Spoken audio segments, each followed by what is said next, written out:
Сето тоа е, значи, секое учење, секоја нова вештина што ќе научиме, секој нов занат што ќе го научиме, тоа е благодат. Значи, тоа е богатството на еден Тоа човек. е Јазик исполнување. Секоја нова информација што човек може да ја научи, буквално учењето е благодат на нешто ново. И затоа на сите секој пат сакам да им кажам секој ден нешто ново потрудете се да научите. Без разлика дали тоа ќе биде од професорот на училиште или ќе биде од некој случаен минувач на улица што ќе ви истресе некоја онака јака поговорка или нешто. Многу интересно што отиде одма таму во тоа учењето, во спознавањето.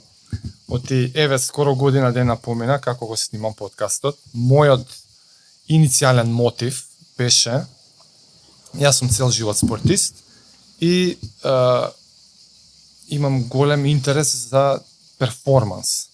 Арно, ама, како поминуваат времињата, се поопшта и по генерална дефиниција ми добива поимот перформанс, дека не е само некој да скокне, да истрча или да постигне, и сам некако си дов до таа дефиниција. Не е дефиниција, последната дефиниција за перформанс ми е процесот на себе спознавање. Точно. И тоа може да се случува во многу димензии од животот. Може да биде физичко спознавање, може да биде умствено, може да биде духовно. И многу сакам да направам дистинкција дека не е што ќе спознаеш на крај перформансот. Процесот е перформансот. Некогаш тоа спознавање трае еден ден, некогаш трае цел живот. Да. И гледаш, одма во муабетот ти отиде таму.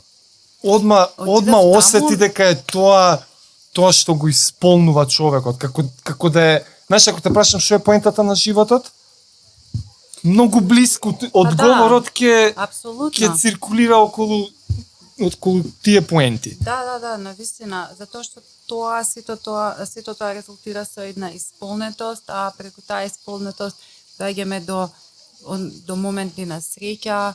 Јас сакав да ти заблагодарам за подкастот, кога ме побара за подкастот и ми пушти неколку епизодчиња да ги погледнам.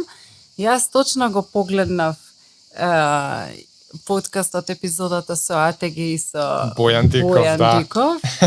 И мислам дека од тогаш си го најдов правиот тренинг, тој што ми одговара за мене. За сите твои вештини. Јас сум пробала секакви тренинзи.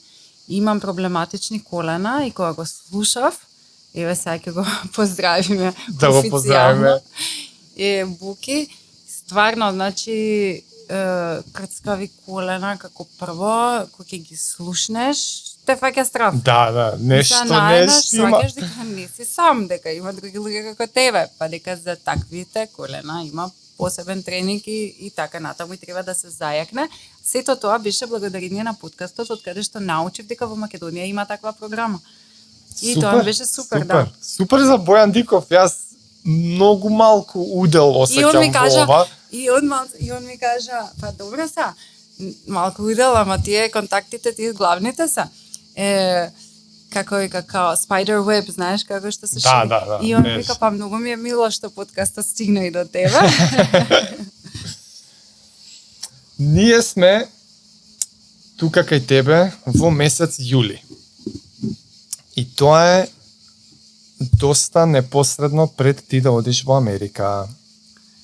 За ова не се договоривме дали ќе го збориме ексклузивно или не, ама веќе кога почна, нека биде. Ќе мора порано или показно ќе мора да се опростам со јавноста, со пријателите, со фановите.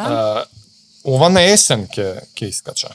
Добро. Материјалов. Не мора да го сечеме, нека оди вака спонтано. Да, спонтано иде. Јас сакам да кажам за убава работа одиш. Да. Јас дури кога те слушав, ја пројавив интерес, леле дај што е, како да се уклучи што повеќе луѓе во тоа и за тоа. И се што ќе научам сум спремна да споделувам. Јас за тоа постојам, јас сакам да споделам. Значи се што правам јас споделувам, дневниците си ги споделувам душата си споделувам уметноста, значи ако не направам изложба, ако не ја видат луѓе, ако не добиам критика, повратна информација, како да не сум создавала, значи мене ми треба тој фидбек. А јас па обожавам да ги слушам и да може ќе искористам нешто за мене, нешто ќе ми направи асоциација и не знам, и мене ми е големо богатство духовно да дознавам такви автентични, убави проекти, луѓе посветени, таа пасија, тоа ретко се среќава. Животот е поубав кога го има се повеќе. Ексклузивно. Така да колку можеш, подвлечи ги овие редови. колку можеш,